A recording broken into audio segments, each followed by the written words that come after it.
Hello everyone, আপনারা প্রত্যেকেই জানেন যে সরাসরি মাননীয় মুখ্যমন্ত্রী গঙ্গাসাগর মেলা থেকে কৃষক বন্ধু টাকা কিন্তু রিলিজ করে দেওয়া হয়েছে বা ছেড়ে দেওয়া হয়েছে। অনেকেরই অ্যাকাউন্টে কিন্তু টাকা চলে এসেছে বা অনেকের অ্যাকাউন্টে এখনও পর্যন্ত টাকা আসেনি। অনেকেই আমাদের ভিডিওতে কমেন্ট করে জানতে চেয়েছে যে আমাদের টাকা এখনও পর্যন্ত কেন ঢুকলো না বা কবে ঢুকবে, এই নিয়ে অনেকে কিন্তু কমেন্ট করছে। তাদের জন্যই কিন্তু আজকের এই ভিডিওটি। আপনারা কবে টাকা পাবেন, কবে টাকা পাবেন না, সম্পূর্ণ খুঁটিনাটি তথ্য কিন্তু আজকের এই ভিডিওতে আলোচনা করব। তাই আপনাদের কৃষক বন্ধু টাকা এখনও পর্যন্ত কেন ঢোকেনি সেটারও কিন্তু আমি দেখাতে চলেছি, বা আপনাদের যদি কোনো রকম অ্যাকাউন্টে সমস্যা থাকার জন্য আপনাদের ব্যাংকে টাকা আসছে না সেটাও দেখাবো আজকে, এবং আপনাদের ব্যাংক অ্যাকাউন্টে যদি টাকা চলে এসেছে সেটাও জানতে পারবেন। আজকে সরাসরি কিন্তু কৃষক বন্ধুর অফিসিয়াল ওয়েবসাইট থেকে স্ট্যাটাসটা চেক করে দেখিয়ে দেবো যে আপনাদের অ্যাকাউন্টে এখনও পর্যন্ত টাকা ঢুকেছে কি ঢোকেনি, বা আপনাদের অ্যাকাউন্টে টাকা ঢুকতে দেরি হবে কি হবে না, বা যদি কোনো রকম সমস্যা থাকে সেটাও কিন্তু জানতে পারবেন। তা কীভাবে জানবেন দেখুন। হ্যালো এভরিওয়ান, আপনাদের সবার প্রথম যে কৃষক বন্ধু স্ট্যাটাস যদি চেক করতে চান তাহলে সবার প্রথম একটি গুগল ব্রাউজার ওপেন করতে হবে। সেটি আপনি কম্পিউটার থেকেও চেক করতে পারেন, ল্যাপটপ থেকেও চেক করতে পারেন, মোবাইল থেকেও চেক করতে পারেন। তো সর্বপ্রথম আমি গুগল ব্রাউজার ওপেন করেছি। গুগল ব্রাউজার ওপেন করে নেওয়ার পর সার্চ বাটনে লিখেছি কৃষক বন্ধু। এই কৃষক বন্ধু বলে লিখে যদি সার্চ করেন তাহলেই কিন্তু আপনার অফিসিয়াল ওয়েবসাইটে একটা লিঙ্ক খুলে যাবে। দেখুন কৃষক বন্ধু লিখে সার্চ করছি, সার্চ করার পরেই দেখুন এইখানে যে নিচের দিকে যে একটা অপশান রয়েছে, দেখুন এইখানে কৃষক বন্ধু বলে এই কৃষক বন্ধু লেখাটাতে কিন্তু আপনাকে ক্লিক করতে হবে। ক্লিক করলে কিন্তু আবার একটি নতুন পেজ ওপেন হবে। দেখুন নতুন পেজটা দেখাচ্ছি, দেখুন নতুন পেজ ওপেন হয়ে গেছে। দেখুন এই যে নতুন পেজটি ওপেন হয়ে গেছে, যে 2 নম্বর যে অপশানটি রয়েছে, দেখুন এই 2 নম্বর যে ঘরটি রয়েছে নথিভুক্ত কৃষকের তথ্য, এইখানে কিন্তু আপনাকে ক্লিক করতে হবে। এইখানে যদি আপনি ক্লিক করেন তাহলে কিন্তু আপনাদের সমস্ত ডিটেলস কিন্তু চেক করে নিতে পারবেন। তো আমি দেখুন ক্লিক করে দেখাচ্ছি, দেখুন ক্লিক করলে আবার একটি নতুন পেজ ওপেন হবে। সেইখান থেকে কিন্তু আপনাদের সমস্ত কৃষকের ডিটেলসটা কিন্তু চেক করে নিতে পারবেন। সবার প্রথম দেখুন এখানে সিলেক্ট অপশান, মানে কি দিয়ে চেক করতে চাইছেন, এই যে অপশানটি রয়েছে এইখানে বলতে চাইছে সিলেক্ট অপশান। এইখানে আপনি কি দিয়ে চেক করতে চাইছেন সেটা যদি ভাবেন দিয়ে আমি ভোটার কার্ডে দিয়ে চেক করব তাও করতে পারবেন, আধার কার্ড দিয়েও চেক করতে পারবেন, ব্যাঙ্ক অ্যাকাউন্ট দিয়েও চেক করতে পারবেন, কৃষক বন্ধু আইডি দিয়েও চেক করতে পারবেন, মোবাইল নাম্বার দিয়েও চেক করতে পারবেন, বা এক্নোলেজমেন্ট নাম্বার যেটি থাকে সেইটা দিয়েও চেক করতে পারবেন। মানে বিভিন্ন রকম অপশান আছে, আপনার কাছে যেটি থাকবে, যে ডকুমেন্টসটা রয়েছে সেটা দিয়ে চেক করতে পারবেন। তাই ভোটার কার্ডটা রয়েছে, ভোটার কার্ডটা আমি সিলেক্ট করলাম, আপনার যেটা থাকবে সেটা সিলেক্ট করবেন।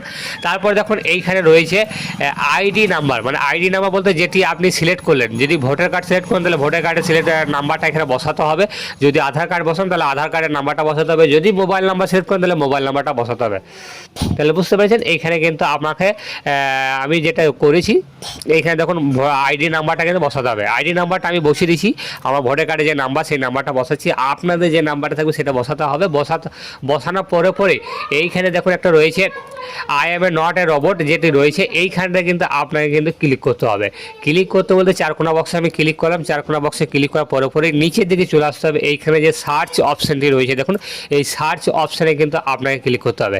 ক্লিক করলে আপনাদের সমস্ত ডিটেলসের নথিভুক্ত যে চাষির কৃষক বন্ধু ডিটেলস সমস্ত কিছু শো করবে। দেখুন এখানে শো করে গেছে। এইখানে দেখুন সবার প্রথম রয়েছে একই আইডি রয়েছে, তারপরে আপনার কৃষক বন্ধু আইডিটা রয়েছে, তারপরে আপনার ভোটার কার্ডের নাম্বারটাও রয়েছে, তারপরে আধার কার্ডের নাম্বারটাও শো করবে, তারপরে আপনাদের ফার্মারের নাম, মানে আপনার যে চাষি যে আবেদন করেছেন মানে জেনার নামে সেটাও কিন্তু এখানে শো করবে।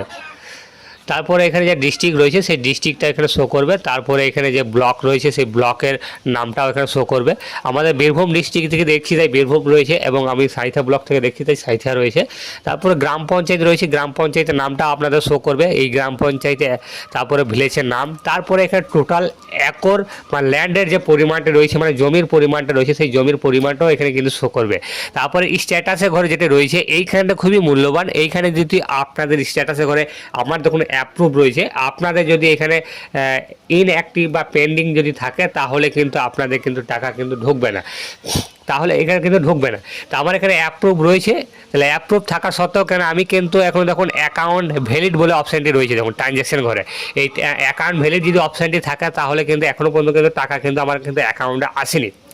আমার অ্যাপ্রুভ রয়েছে, অ্যাকাউন্ট ভ্যালিড রয়েছে, সমস্ত কিছু কিন্তু সঠিকভাবে ঠিকঠাক রয়েছে, কোনো রকম কোনো সমস্যা নেই অ্যাকাউন্টে। তার সত্ত্বেও কেন টাকা ঢোকে নেই সেটি হলো আমাদের যে বীরভূম ডিস্ট্রিক্ট রয়েছে, দেখুন এখানে বীরভূম ডিস্ট্রিক্ট রয়েছে, সাঁইথিয়া ব্লক রয়েছে। এই সাঁইথিয়া ব্লক আর বীরভূম ডিস্ট্রিক্টে কিন্তু এখনও পর্যন্ত কিন্তু টাকা কিন্তু কেউকে দেওয়া হয়নি, মানে সরকারিভাবে কিন্তু এখনও এই বীরভূম ডিস্ট্রিক্টে সাঁইথিয়া ব্লকে কিন্তু টাকা দেওয়া হয়নি। তাই আপনারা কিছুদিন পরেই কিন্তু মানে 2-1 দিন পরেই কিন্তু আপনারা টাকা পেয়ে যাবেন, বা 2-1 দিনের মধ্যেই টাকা পেয়ে যাবেন। আর যদি আপনাদের স্ট্যাটাসের আপনাদের ঘরে যদি এখনো পর্যন্ত পেন্ডিং থাকে বা যদি ফাঁকা জায়গা থাকে, তাহলে কিন্তু আপনাদের অ্যাকাউন্টে কিন্তু কোনো সমস্যা রয়েছে, তাহলে কিন্তু এখন কিন্তু ঢুকবে না। আর যদি অ্যাকাউন্টের স্ট্যাটাস ঘরে যদি অ্যাপ্রুভ থাকে, অ্যাকাউন্ট ট্রানজ্যাকশন স্ট্যাটাসের ঘরে যদি অ্যাকাউন্ট ভ্যালিড জায়গায় যদি অ্যাকাউন্ট সাকসেস যদি দেখায়, তাহলে জানবেন যে আপনার অ্যাকাউন্টে কিন্তু টাকা ঢুকে গেছে, এবং সেটি কিন্তু আপনি ব্যাংকে গিয়ে টাকাটা কিন্তু তুলে নিতে পারবেন। তাহলে বুঝতে পেরেছেন, আপনাদের যদি টাকা ঢুকে যায়, তাহলে এই অ্যাকাউন্ট ভ্যালিডের অপশনের জায়গায় কিন্তু আপনাকে কিন্তু এখানে অ্যাকাউন্ট সাকসেস বলে দেখাবে, তাহলে কিন্তু আপনার ব্যাংক অ্যাকাউন্টে টাকা ঢুকে যাবে। আর অ্যাকাউন্ট ভ্যালিড অপশনটা যদি থাকে, তাহলে আপনার অ্যাকাউন্টে এখনো পর্যন্ত টাকা ঢোকেনি, কিন্তু আপনার অ্যাকাউন্ট সমস্ত কিছু কিন্তু ঠিকঠাক আছে, কিন্তু আপনার অ্যাকাউন্টে টাকা কিন্তু 2-1 দিনের মধ্যে ঢুকে যাবে। আর 3 নম্বর অপশান হলো, যদি এই অ্যাপ্রুভের জায়গায় পেন্ডিং থাকে, অ্যাকাউন্টের ঘরের জায়গায় যদি ফাঁকা থাকে বা অ্যাপ্রুভের জায়গাতেও যদি ফাঁকা থাকে, তাহলে জানবেন যে আপনাদের অ্যাকাউন্টে এখনও সমস্যা রয়েছে, এখনও ভেরিফাই হয়নি। সমস্ত ভেরিফাই করার পরে কিন্তু আপনাদের টাকা পাবেন। সেরকম হলে কিন্তু এবারেও কিন্তু আপনি টাকা নাও পেতে পারেন, যদি এই জায়গাগুলো যদি ফাঁকা থাকে। তাই ভিডিওটি এই পর্যন্ত। যদি ভালো লেগে থাকে অবশ্যই ভিডিওটিকে লাইক করে দেবেন এবং বন্ধুদের সাথে শেয়ার করে দেবেন। আর আমাদের চ্যানেলে যদি প্রথম দর্শক হয়ে থাকেন, তাহলে অবশ্যই চ্যানেলটিকে সাবস্ক্রাইব করে দেবেন, আর অবশ্যই শেয়ার করে দিন। আমাদের ভিডিওটি এই পর্যন্ত।